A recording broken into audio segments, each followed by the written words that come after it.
Perhaps there was nowhere to go but down for Alberta Premier Jason Kenney, wildly popular when elected, far less so 2 years later.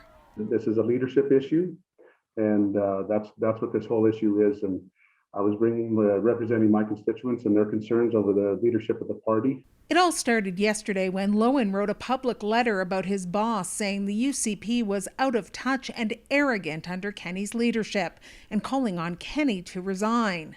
Instead, it prompted a marathon 7-hour caucus meeting in which Loewen was booted from its ranks, along with MLA Drew Barnes, another vocal critic of Kenney's. Barnes says Kenney could have avoided this.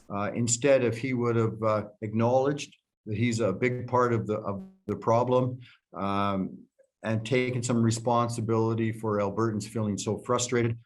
Kenney insists the ouster of the two MLAs was the will of caucus, not his own, and in an interview with a local Edmonton radio station suggested his problems have been purged.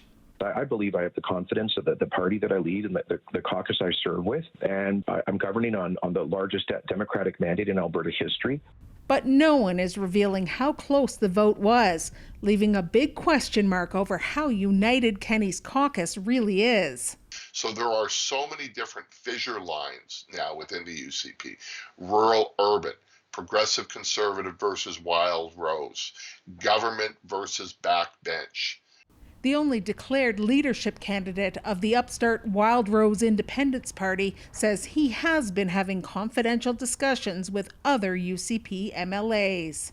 Well, our doors are always open to freedom fighters and those who have an independent thought process. And yes, we'll continue with discussions with them. So with one leadership crisis over, another could be lurking around the corner. Carolyn Dunn, CBC News, Calgary.